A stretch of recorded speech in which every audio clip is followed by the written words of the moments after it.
Oi, gente. Então, hoje a gente vai ver os exercícios que ficou faltando das últimas aulas. Então, a gente vai ver 2 exercícios de ciclo de refrigeração e 2 de motor de combustão interna.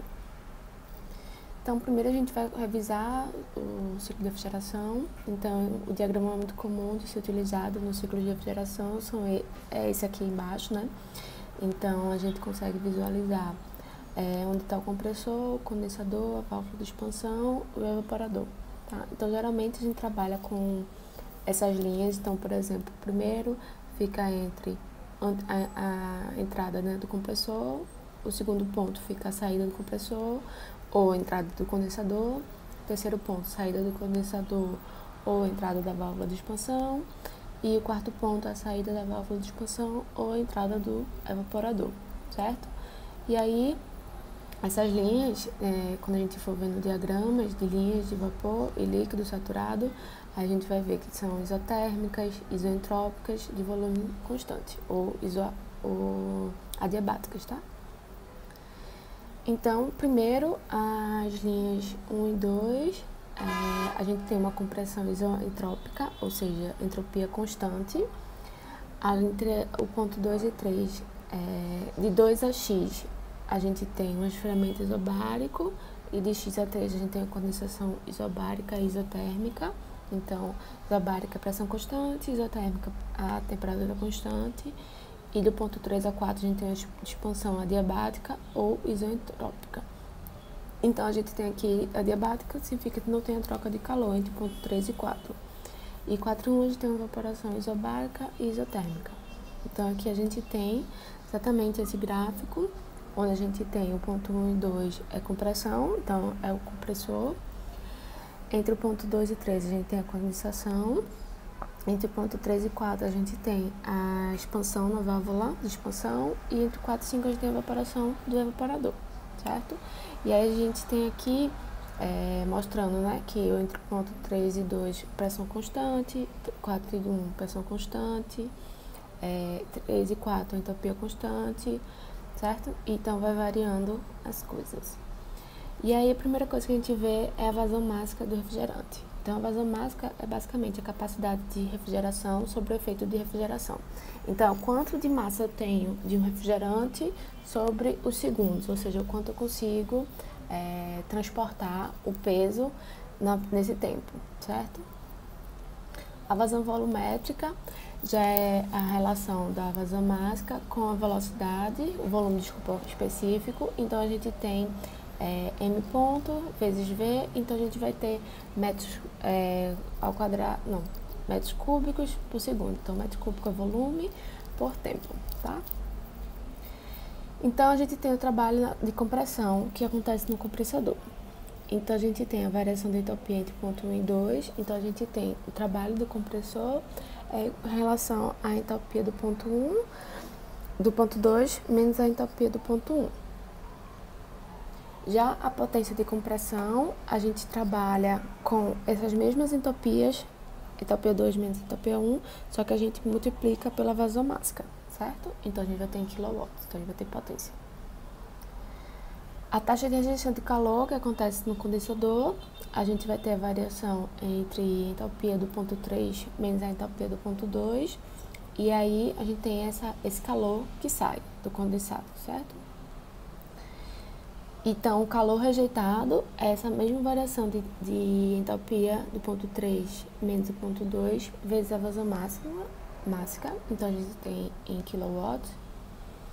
E o efeito de refrigeração é relacionado ao evaporador, então a gente tem a entropia 1 menos a entropia 4, e aí no caso a gente tem o calor, né, que entra no evaporador, e a capacidade de refrigeração vai ser esse calor, então vai ser essa variação de entropia H1 menos H4 vezes a vazão mássica, então a gente tem em quilowatts de novo. E na válvula de expansão, esse componente, né, que a gente já tinha visto, que controla a quantidade de líquido refrigerante liberado para o evaporador. E esse refrigerante vem do condensador no estado líquido, sob alta pressão, então atinge a válvula de expansão com essa alta pressão, na qual irá atravessar assim que superar a força de retorno da mola. Entretanto, ao atravessar, o fluido se depara com um ambiente de baixa pressão, então se vaporiza absorvendo o calor. Então, esse calor será então trocado no evaporador. Então, a entropia entre 3 e 4 é igual. Então, por isso que tem aquela queda linha reta de entropia na válvula de expansão. E aí, o coeficiente de eficácia do nosso sistema é a razão entre o efeito de refrigeração e o trabalho de compressão no compressador. Então, a gente tem QL vai ser H1 menos H4 e WC vai ser H2 menos H1. Então, esse coeficiente de eficácia vai ser o calor sobre o trabalho, então H1 menos H4 sobre H2 menos H1. E a potência de refrigeração é o inverso da eficácia, então é trabalho sobre calor. Então, é H2 menos H1 sobre H1 menos H4. E o ciclo básico de refrigeração é normalmente medido por esse COP, que é o coeficiente de performance, que a gente trabalha com a taxa de refrigeração sobre a taxa sobre trabalho de compressão. Então, vai ser o calor do evaporador sobre o calor do trabalho de compressão. Então, pode ser QL ponto sobre W ponto do compressor. Ou, se a gente tiver um sistema de absorção, então a gente trabalha com a taxa de refrigeração sobre a taxa de adição de calor do gerador. Então, a gente trabalha com o calor do evaporador sobre o calor do gerador. Também pode ser trabalhando em relação às potências e as taxas de refrigeração. Então, pode ser QL ponto sobre QG ponto. Então, a gente tem um exemplo aqui de um gráfico onde a gente tem um refrigerador que utiliza esse refrigerante R134A e opera no ciclo padrão entre as pressões de 0,14 MPa e 0,8 MPa. E aí aqui a gente já tem os dados de entropia no ponto 1, no ponto 2, no ponto 3 e no ponto 4. Então a gente só precisa encontrar agora o que está sendo pedido. E ele diz que a evasão máxima do refrigerante é igual a 0,5 kg por segundo.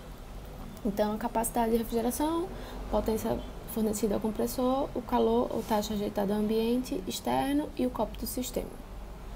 Então, a gente tem a capacidade de refrigeração, o QL ponto igual a M ponto H1 menos H4. Então, a gente calcula, então, 0,5 vezes 239,16 menos 95,47. Então, isso vai dar 71,84 kW. A potência fornecida ao compressor é o trabalho no compressor, então a evasão máxima menos H2 vezes H2 menos H1. Então a gente tem 275,39 menos 239,16. Então isso vai dar 18,11 kW.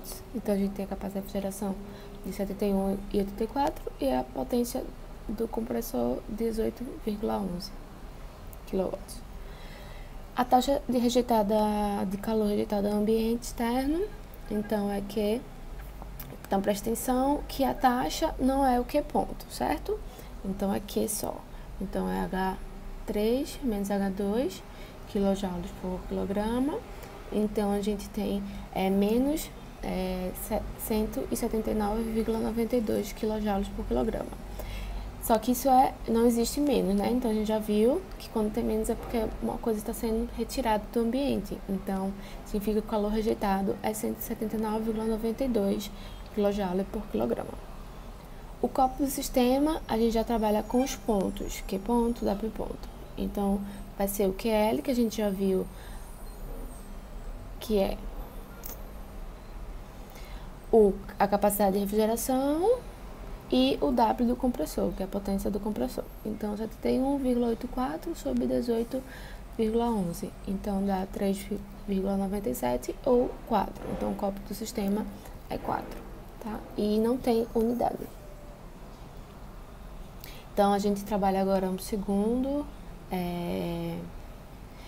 exercício, onde a gente utiliza agora um refrigerante R22, que opera entre 1 MPa e 2 MPa, e a capacidade de refrigeração é 10 kW, e ele quer encontrar a vazão máxima e a potência fornecida ao compressor. Então, a gente já tem de novo H1, H2, H3 e H4. Então, ele diz que QL ponto é 10 kW, então a gente consegue encontrar a vazão máxima utilizando a equação da capacidade que a gente viu aqui em cima, capacidade de refrigeração. Então, a gente tem QL ponto igual a M ponto H1 menos H4, então a gente isola o M ponto, então QL ponto sobre H1 menos H4. Então a gente faz 10 menos, dividido, né, por 182.968 menos 123,772. Então isso vai dar 0,169 kg por segundo. Então a gente encontrou a vasomássica. E ele quer a potência fornecida ao compressor. Então a gente trabalha com a equação de potência do compressor, que é W ponto igual a M ponto vezes H2 menos H1. Então a gente acabou de calcular o M ponto. Então a gente calcula o M ponto vezes a diferença das entalpias, que vai dar 15,159 kW. Então a gente encontrou o que foi fornecido o que foi pedido nas duas questões. Agora a gente vai ver os exercícios de motor a combustão, certo? Então primeiro, no motor a combustão interna, o valor do torque é igual ao valor da força que é aplicada da explosão que empurra o êmbolo com a biela para baixo, multiplicado pelo valor do comprimento dessa manivela da árvore que recebe a torção. Então, torque é força vezes a distância de deslocamento, certo? Então, a distância de deslocamento é o raio aqui e a força é a força aplicada pela explosão. A pressão exercida no êmbolo que se dá pela força resultante da expansão desses gases na explosão é relacionada à força sobre a área do êmbolo. A potência, a gente vai trabalhar com o torque sobre o tempo, e o torque a gente já viu que é força vezes a distância. Então, a gente tem como calcular a potência, certo? Os parâmetros, então, dentro da posição, né, do cilindro, então a gente tem o ponto morto superior, PMS, que é a posição extrema do pistão na base superior do cilindro e caracteriza pelo volume mínimo do cilindro. E o ponto morto inferior, que é a posição extrema do pistão na parte inferior do cilindro, que caracteriza pelo máximo volume do cilindro, certo? Também a gente consegue encontrar o curso desse êmbolo, que é essa distância percorrida entre o PMS e o PMI, e o tempo do motor, que é o deslocamento do êmbolo entre esses dois pontos decorrente da combustão e expansão desses gases. Já a cilindrada, ela é relacionada com o volume do pistão no ponto morto superior até o ponto morto inferior multiplicado pelo número de cilindros do motor. Então, se você tem um V8, você tem 8 cilindros, um V6, você tem 6 cilindros, e por aí vai. Então, a cilindrada, ela pode ser expressa em centímetros ao cubo, litros ou polegadas ao cubo. Isso vai depender das unidades de construção desse motor. O diâmetro do pistão também pode ser em centímetro ou polegadas ao cubo ali em cima. O cursor do pistão pode ser também centímetro ou polegada, e o número de cilindros. Então, essa cilindrada V1 é igual a π vezes d ao quadrado sobre 4, que isso é a área do cilindro, vezes o cursor e o número de cilindros. Então, a taxa de compressão, no caso, a câmara de combustão é espaço livre, depois da cabeça do pistão, quando atinge o ponto morto superior, então esse Vzão, e o ponto morto e a compressão do ar contido no cilindro é feita pelo pistão durante o cursor do ponto morto inferior ao ponto morto superior, em tempo de compressão. Então, o volume inicial ocupado pelo ar é somente o da câmara de combustão, e a relação de compressão é a relação entre o volume inicial e o volume final. Então, a taxa de compressão é a relação entre o Vzão e o volume da câmara Vzinho, que é o volume da câmara de combustão. Então, a gente pode relacionar também em relação a esses dois volumes. Então, exemplo aqui, primeiro, a gente tem um motor de 6 cilindros com uma cilindrada de 5,2 litros e o diâmetro dos cilindros é de 10,2 centímetros e o volume morto é de 54,2 centímetros cúbicos. Encontre o curso, a taxa de compressão e o volume total de um cilindro. Então, o curso, a gente primeiro vai colocar, já que está trabalhando com as unidades de centímetros, mas a unidade está em litro, então a gente vai passar o litro para centímetros cúbicos. Então, 5,2 litros é igual a 5.200 centímetros cúbicos. Então, a gente consegue achar o cursor utilizando o volume, a equação de Vzinho, da cilindrada do nosso sistema. Então, a gente tem, separando o H, então H é igual a Vzão vezes 4 dividido por πd ao quadrado sobre vezes N. Então, dá exatamente 10,60 centímetros. A taxa de compressão vai ser a relação de Vzão mais Vzinho sobre Vzinho. E aí, no caso, o Vzão, que a gente viu, ele é do motor inteiro, então, ou seja, são 6 cilindros. Então, a gente vai calcular 5.200 dividido por 6, mais o volume morto, que é o Vzinho. Então, vai dar 5.200 dividido por 6, mais 54,2 sobre 54,2.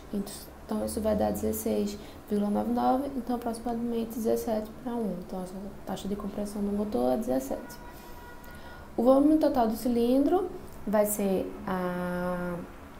o volume da câmara de combustão mais o volume morto. Então, vai ser 5.200 dividido por 6 mais 54,2.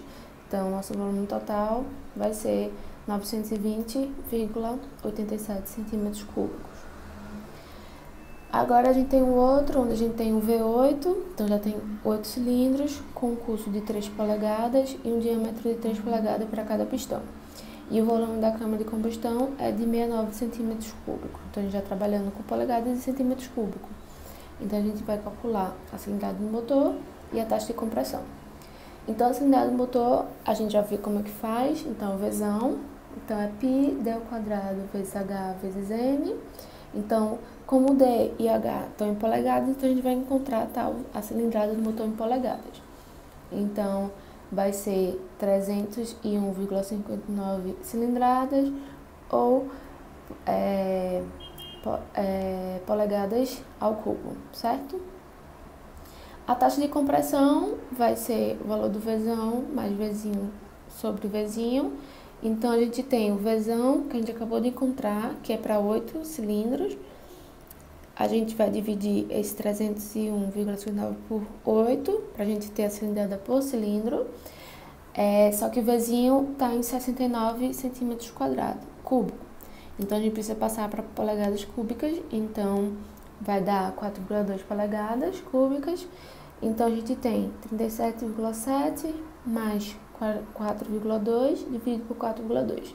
Então, nossa taxa de compressão é 9,97, então aproximadamente 10. Então, é de 10 para 1. Então, é isso. A gente termina os assuntos dos exercícios. Então, estudem esses dois tipos de exercício que é bem provável de cair na prova, certo? Então, é isso.